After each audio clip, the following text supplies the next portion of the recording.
Hola y bienvenidos un día más a la magia de la inversión. Estamos a 4 de febrero y quizás lo más relevante de esta semana sigue siendo los resultados que están presentando varias empresas, y algunas el mercado se lo toma bien, otra mal, pero no hay que quitar la vista de lo que son los resultados. Son resultados trimestrales y hay que ver cómo van evolucionando las empresas. Una de las que mejor lo lleva haciendo durante los últimos meses es Meta, que desde septiembre no para de subir, todos los meses acaba en positivo y presentó resultados. Se lleva una buena subida este año y ha subido el viernes, subió un 20%.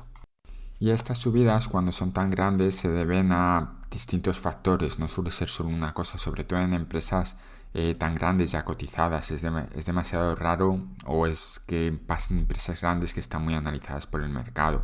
Es más habitual en pequeñas startups o pequeñas empresas, small caps, que pase esto, más que en las grandes.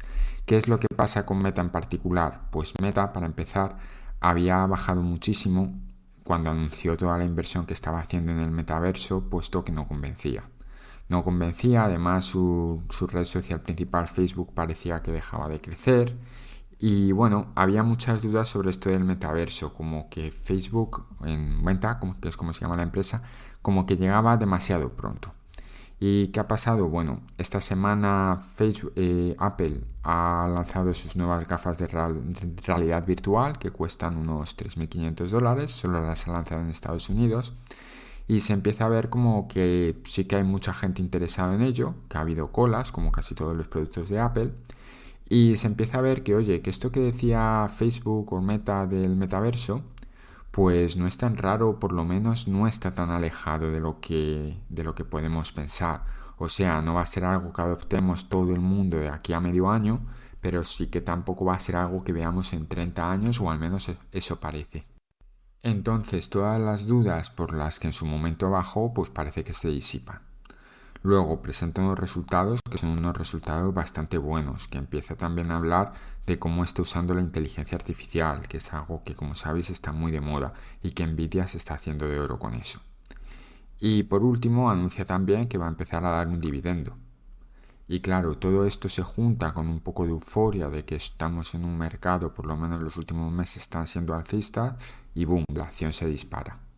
Y sí, como acabo de decir, Meta va a repartir dividendo. Evidentemente es un porcentaje muy pequeño o un yield muy pequeño para el precio que cotiza, pero es algo. También otros analistas pues podrían pensar, para repartir ese poco dinero, pues mejor que te lo quedes y que inviertas, ¿no? Yo más que nada esto lo quiero comentar porque veo una cosa en la comunidad inversora de dividendos, que suele haber lo que es gente que es muy, ¿cómo decirlo? Porque no quiero usar una mala palabra, pero es muy radical en el sentido de sus criterios para incorporar una acción a su cartera. Y uno de los criterios suele ser: la empresa puede ser muy buena, pero si la empresa no da dividendos, no vale para mi estrategia, o no es una empresa que quiera tener en mi cartera. Me da igual que sea la mejor empresa del mundo. Y para mí esto es un error bastante grande, sinceramente, porque lo que tienes que tener siempre en cuenta es que tú estás invirtiendo a largo plazo y lo que quieres es tener las mejores empresas del mundo. Y luego estas empresas retribuyen al accionista de muchas maneras distintas. Una pueden ser los dividendos, pero otra puede ser con la recompra y amortización de acciones, que hace que el valor de la acción suba, ¿no? O sea, hay distintas maneras para pagar al accionista. Por ejemplo, si nos fijamos en Costco, pues Costco últimamente lo que hace es tener un dividendo muy pequeñito, pero cada ciertos años, cada 2 3 años, pues como ha acumulado caja, dice, oye, como tengo mucha caja, pues lo voy a repartir entre los accionistas, y da un dividendo especial. Estos pagos de dividendos especiales pues no suelen aparecer en la rentabilidad anual esperada por dividendo, y es algo que no se puede ignorar y que hay que investigar un poquito más de la empresa para entender lo que está pasando. Y luego, igual que una empresa esté repartiendo dividendos por 50 años, no nos asegura al 100% que vaya a seguir repartiendo dividendos los próximos 50 años. Tampoco significa que si hay ciertas empresas que nunca han repartido dividendos, no los vayan a empezar a repartir. Ya esto pasaba con Apple, y Apple hace ya unos años empezó a repartir dividendos. Parece que ahora Meta se anima también, Y quién sabe, yo no digo que sea el año que viene, pero a lo mejor dentro de 10 años a Google le da por repartir dividendos. Y si has comprado acciones de Google hace 5 años, pues la rentabilidad que te van a dar dentro de 10 pues va a ser bastante alta, ¿no? A lo mejor puede ser. Por eso lo que siempre he venido diciendo en este canal, que lo importante es que los resultados de las empresas sean buenos y que vayan creciendo, porque los dividendos no son más que una consecuencia de que la empresa vaya creciendo y cada vez gane más. Si la empresa cada vez gana menos, su cotización va cayendo y su rentabilidad por dividendo sube, no porque suba el dividendo, sino porque la cotización cae. Al final lo que puedes estar encontrándote es que llegue un momento que la empresa ya no gane tanto para pagar el dividendo y lo recorte. Yo, por tanto, nunca descarto una empresa porque reparte poco dividendo o no reparte dividendo. Igual que tampoco la descarto si reparte mucho dividendo. Lo que intento tener es una mezcla de empresas muy buenas que toque distintos sectores y que lo que haga es que cuando haya algún momento que un sector de la economía vaya mejor, otro irá peor y viceversa. O sea, lo que se conoce comúnmente como diversificar, no hay más misterio que eso. Por tanto, cuando leo muchas veces que alguien dice no, es que si no reparte un 4% de dividendo como mínimo, yo no invierto en esa empresa porque no me interesa para mi estrategia, que es cobrar muchos dividendos. Pues cuidado, porque bueno, es una estrategia, vale, está muy bien, pero puedes dejar pasar oportunidades muy buenas y luego cada uno que con su dinero haga lo que quiera. Yo ahora mismo podría estar cobrando muchísimo más dividendos si tan solo vendo mis acciones, que ya os presenté hace dos vídeos, hace dos podcasts, os presenté cuál es mi cartera de acciones y podéis ver la cantidad de empresas que tengo que o no reparten dividendo o reparten muy poquito dividendo. Si yo cogiera todas esas empresas, las vendo hoy y compro empresas, por ejemplo, de tabaco que dan una alta rentabilidad por dividendo hoy en día, pues sí, ganaría mucho más dividendos y muy bien, podría hacer números y decir, mirad, ya casi mis dividendos cubren mis gastos. Pero ¿para qué? Si a mí lo que me interesa es el retorno total.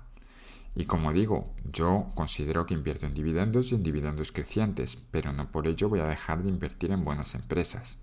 Y espero, o mi objetivo es, que algún día los dividendos que tenga crecientes, seguros y estables me proporcionen suficiente dinero para cubrir mis necesidades básicas.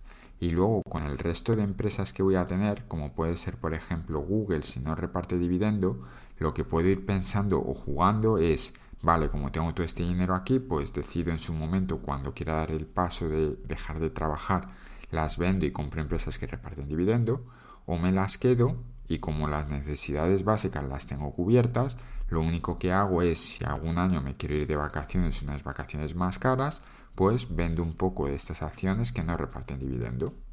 De tal manera que se van revalorizando, siguen revalorizándose, el valor total de mi cartera sube, pero no pierdo dividendos. Por otro lado, algunas personas me escribieron en Twitter que cómo había hecho para tener una cartera con empresas relativamente buenas cuando siempre están caras. Y al final lo que tenéis que pensar es que al formar una cartera, muchas veces cuando empiezas a invertir vais a poder leer que os dicen, bueno, eres joven o todavía no has metido mucho dinero en bolsa, vete comprando lo que esté barato y ya más adelante empezarás a balancear la cartera, pero no tiene sentido que, por ejemplo, empieces a comprar, si quieres tener 25 empresas, que compres 100 euros de cada empresa porque solo tienes 2.500 euros. A lo mejor te interesa tener dos empresas con 2.000 con 1.000 y 1.500 euros cada una, ¿no? Y te dicen, entonces compra lo que esté barato.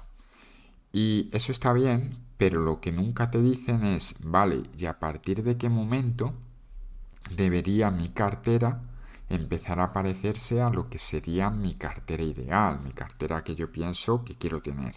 Porque claro, lo empiezo a balancear a partir de que tenga 1.000 euros, 10.000, 50.000, 100.000 y eso normalmente no se comenta. Y lo que suele pasar es que la gente empieza a invertir en bolsa, empieza a hacer una cartera desbalanceada y llegado el momento que tu cartera sea 50.000, 100.000 euros, pues dices, bueno, voy balanceando con otras compras, pero es que la empresa A siempre está cara y nunca la puedo comprar, entonces aunque me gustaría tenerla, nunca la compro.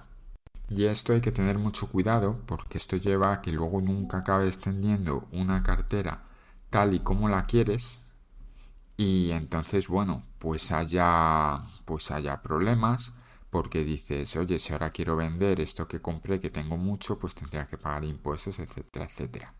Yo solo os puedo decir que yo cuando cambié la mentalidad muchísimo fue el cuarto trimestre de 2018, que hubo una pequeña caída en bolsa y ahí es cuando me dije quiero tener una cartera con las mejores con las mejores acciones del mundo y fui vendiendo vendí muchas empresas sobre todo españolas que tenía, vendí fondos de inversión, pero no lo vendí todo de la noche a la mañana, sino que lo fui vendiendo poco a poco. Y junto ya con el COVID, ahí ya sí que reestructuré por completo lo poquito que me quedaba ya por reestructurar para tener la cartera deseada por mi parte. ¿Y por qué no lo hice de golpe?